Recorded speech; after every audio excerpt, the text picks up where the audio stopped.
You know, when Stanley's writing on the page, the thing that strikes me more than any one thing, I think, is force, energy. Not just the verbal power, but that's a part of it, but the whole life movement. Stanley is fundamentally a writer, I think, who works, first of all, from the voice. And he creates a voice. Each one of his books or stories, he starts generally by inventing an occupation, imagining some task, job, place in the world, and allows that occupation to create a speaking voice for it. When I first knew Stanley, back in 1958, he was a young graduate student at Illinois. Stanley was a terrible hypochondriac, and we made jokes about it. I mean, he was suffering from this imaginary illness and that one, and he described them beautifully, but all the time there was something, and he was worried about his heart, and he was worried about this and that. And as time went on, of course, he did have a heart attack, and now he has MS, and he doesn't have complaints anymore to his friends. He is an incredibly brave man, but he has overcome this in a way absolutely admirable. He enters a room, and he now has to shamble. He's still the most living force there, the healthiest too. All you have to do is listen to him start to talk. I suppose if I had to describe it, and this is a self-serving word, I suppose my fiction is mythic. I don't really know what the mythic mode is. It just seems to me more important than realism. And it's the sort of writing which establishes patterns rather than facts. I think he's a surreal writer. He moves from a surface which begins to seem ordinary every day in a certain sense, and then he keeps turning it a little bit and turning it until, as I suppose he would like to say, you get a transformation of that reality. But in that sense, most of the South American writers, for example, Marquez, Fuentes is in his Terra Nostra, and so on, are mythic. 100 Years of Solitude is a fundamentally mythic book. Most of Faulkner is mythic in that sense, too. When I first started to read Faulkner, I was astonished by his own astonishment. Everything in Faulkner is much larger than anything in life. And Faulkner retains in his work, and I suppose retained in his own imagination, a kind of awe of things. He wrote about giants, really. He wrote about people who had a kind of character giganticism. And it was that which really attracted me to Faulkner, and which I suppose I tried consciously to imitate in my own work. And of course, Faulkner is of course a dangerous person to allow yourself to be influenced by, in a way, because he's so overwhelming. And you can see the influence on Stanley, but Stanley has managed to let that influence work in such a way that it's not, you don't just say, aha, here's Faulkner, you know. Never have I felt that reading Stanley. But I think that one of the things you do see is Okerite, this mythic thing that we spoke about with Stanley before, but also the high energy. Verbal level is, in Faulkner, is always high, and in Stanley it is always high, too. I admire Faulkner for his hyperbolic imagination. I admire Faulkner because he'll damn near do anything. He likes a lot of other writers, Gaddis, for instance. He likes certain of the work of Barth and people, Coover, and so on, that are his peers in a way. As Bellow says at the beginning of The Adventures of Augie March, a man's character is his fate. He's born with it. He's born with his character. Those are the kinds of people that I write about. If you go to Boswell, his first novel, The problem with Boswell is simply that it isn't quite as intensely organized. There are scenes in it as good as any that Stanley has ever written. It is, you know, it's just not quite as tightened up. By the time you reach A Bad Man, which is in the middle of his career, it's a magnificent book. It isn't that he got better than bad. He has simply gone on, done other things. He doesn't repeat himself. The Living End is, of course, a magnificent thing. I wrote The Living End really because I had been invited to the Breadloaf Writers Conference, and it came to me like that. It was simply, what would happen? What would happen if everything were true? This wasn't something I dreamed. It was something I thought in the time it took me to get up out of bed and put my slippers on. What would happen if everything were true? If heaven were true, if hell were true, if it were all true?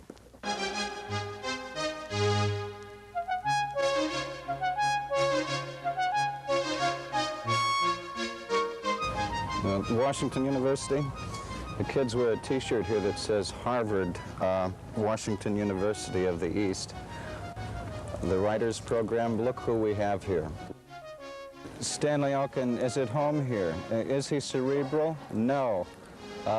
He tries not to be.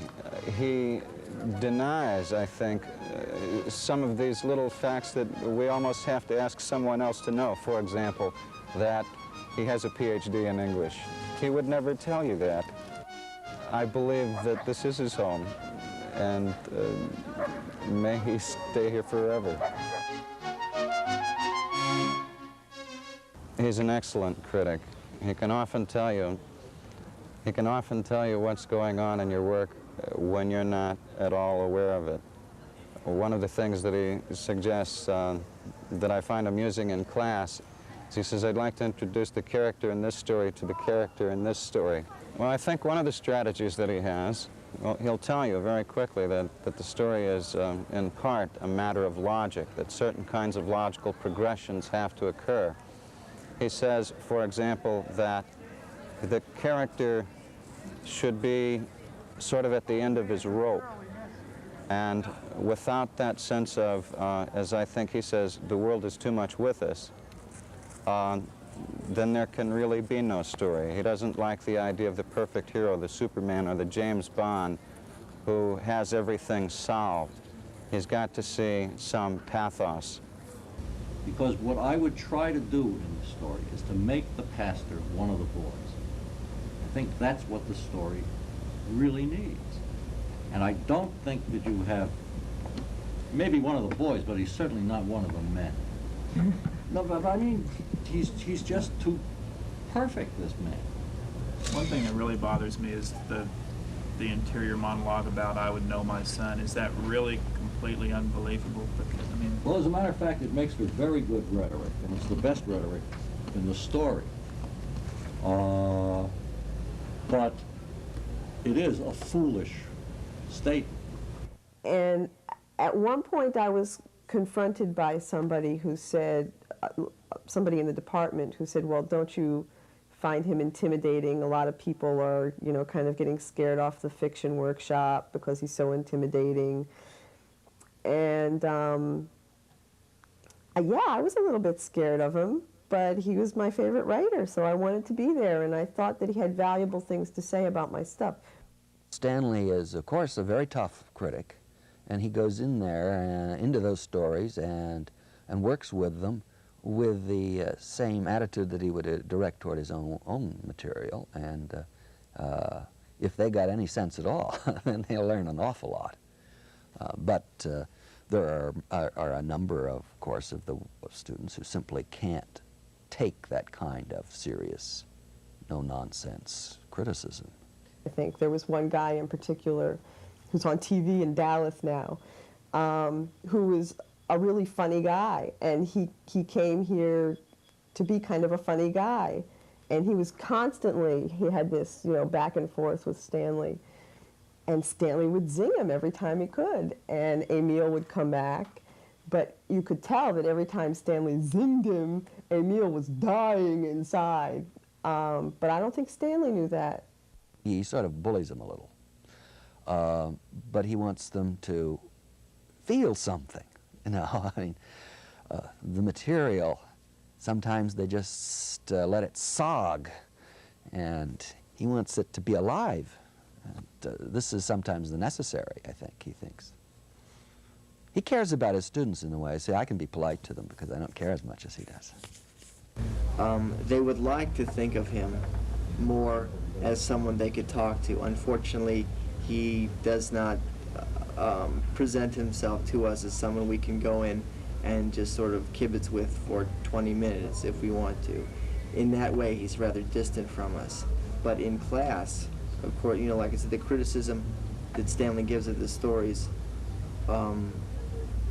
I have a hard time thinking of someone giving better criticism. To me, his stuff is unsurpassed. And he can cut through a story, get to a heart like a surgeon, come out of it with the best part of the story, and will give you something else to work with.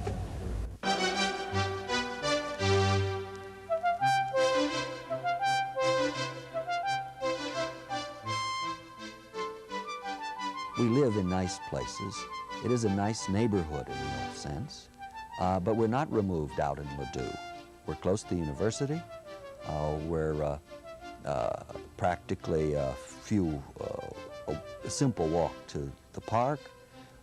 The Loop area, the Del Mar Loop area that's associated with it is increasingly a neighborhood where you know your bookseller, you know your restaurants, you know the people in the coffee shop, you know.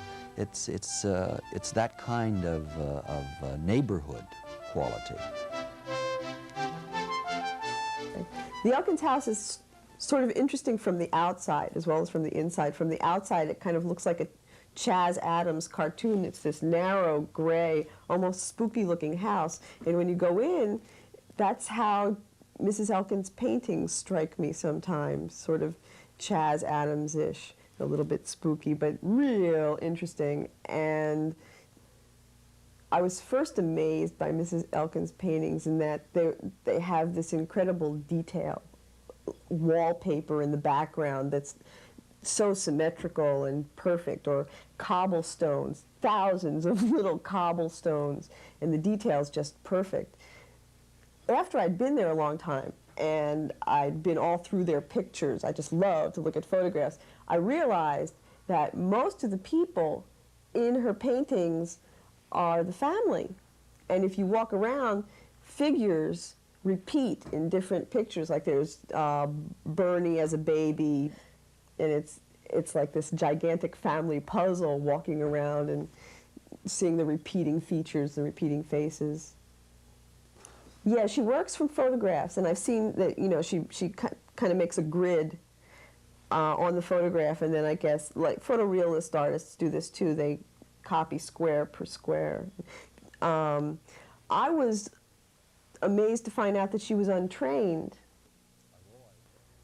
It's kind of nice having her downstairs doing her work while I'm up here doing mine. The night before last, she showed me, because I am crippled, it's difficult for me to get down to her studio, though from time to time I do. And so I don't always know what she's working on. The night before last, she brought her new painting up. It's a painting of me and standing among a forest of bread-loaf chairs. And it just seems to me to be the best thing she's done yet. And that's what strikes me about Joan's work, that it's always the best thing she's done yet. I mean, painting is the most important thing to me, and I have not put my own work in the background. I do as much as I can for Stanley, and but I make sure I have my time every day. She is a very extraordinary woman and very tough, very able to manage Stanley, that is, take care of him and endure him too, I suppose, and pursue her own work. The reason it works is that she's able to perform prodigies of running the family, taking care of Stanley, getting her own work done, and she doesn't go wimping around about it. She just does it. I mean, she wants to get her work done, she gets her work done. She has these other things, and she does them. Stanley's a wonderful family man. He's a devoted father. Very playful, imaginative. He certainly isn't a boring father. His humor, I think all our kids have some of his humor.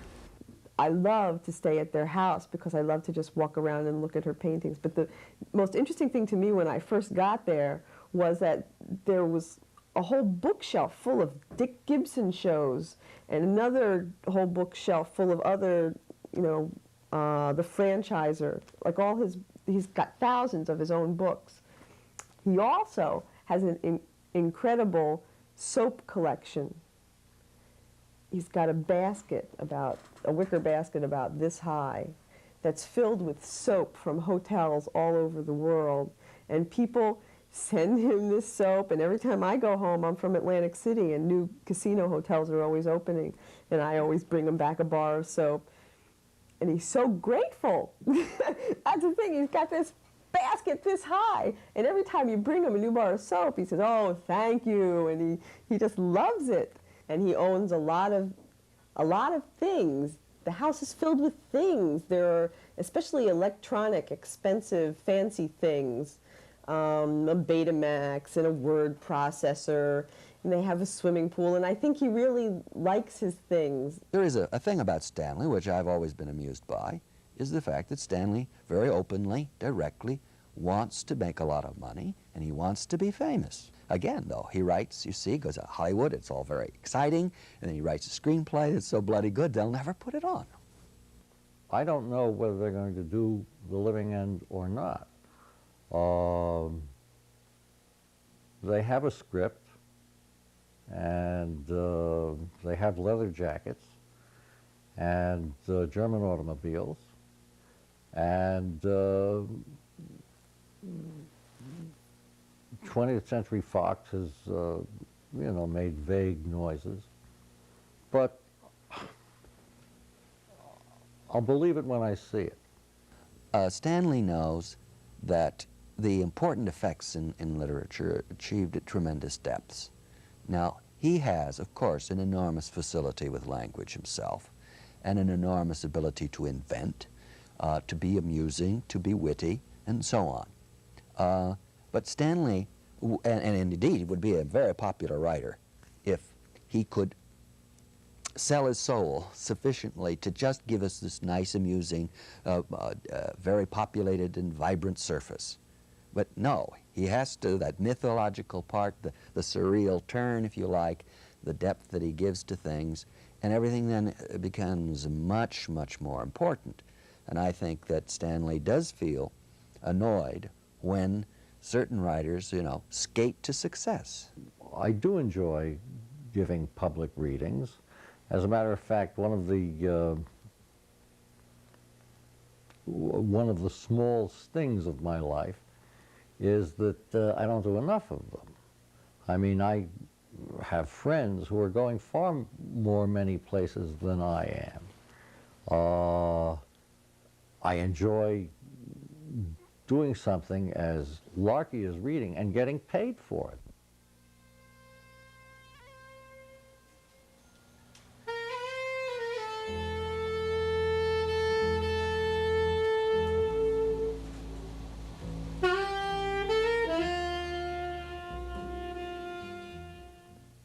I had the idea for George Mills back in 1974, and I had some vague notion of writing about the little man.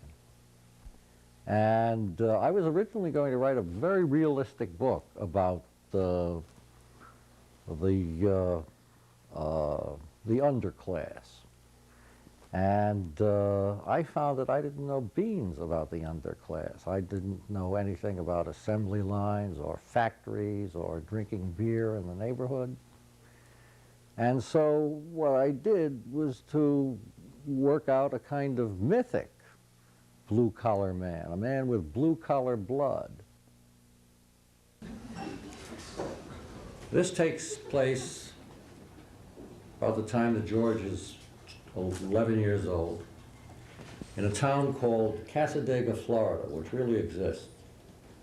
I've been there. It's a very strange town. Has a population of perhaps 750 or 800 people, and a good 400 or 500 of them are psychics. Mediums, table rappers, figure flingers, clairvoyants, you name it. And C.L. Gregory Imolati, who was an authority on ectoplasm. He converted a spare bedroom into an ectoplasm museum. The only one, he said, in Central Florida. That low box on your right, the object rather like a footbath at a public swimming pool, is a sort of planter for ectoplasm. The woolly grayish substance you see there, just a minute, George, is not itself ectoplasm, but is latent with a dormant form of ectoplasm, which may sometimes be released through the process of bruising or agitation. Watch the planter. Look closely now. Imolati stepped into the box and began a silent shuffle in place. Stop, George said. Are you watching closely? Imolati said. Can you see what's happening? He demanded restlessly. A silverish froth had begun to bubble up in the ectoplasm planter. A queer chalk grew. Stop, George cried. Stop. There, Imolati said. You may try it yourselves, ladies and gentlemen. I told you to stop, George said. So you did. Why? Because it's not true. What isn't true, George? Everything. It isn't true that stuff's ectoplasm. Brillo pads, George. Soap Brillo pads. I wear crepe soles moistened beforehand. That's very good, George. The folks on the tour never catch on. Stanley has, of course, a great gift for the sharp, closed wit that goes like that. But he's not a one-liner or a stand-up comic, and he's been sometimes treated that way. Oh my God, if I were to say I am misunderstood, I'd sound like some guy in a bar, you know, hitting on a floozy. But I'm misunderstood. They do tend to, you know, read me as a kind of comic. And while there might be comic elements in my work, and I hope there are comic elements in my work, I don't regard myself as a comedy writer. One of the things that's marvelous about Stanley is that he is a grim celebrator. I mean, he knows what the world is like. He sees it all the way around, the good and the bad, and especially all these bad. And then he can still go out and really celebrate. And that, I think, people fail to see. They fail to see how marvelously affirmative his pessimism is.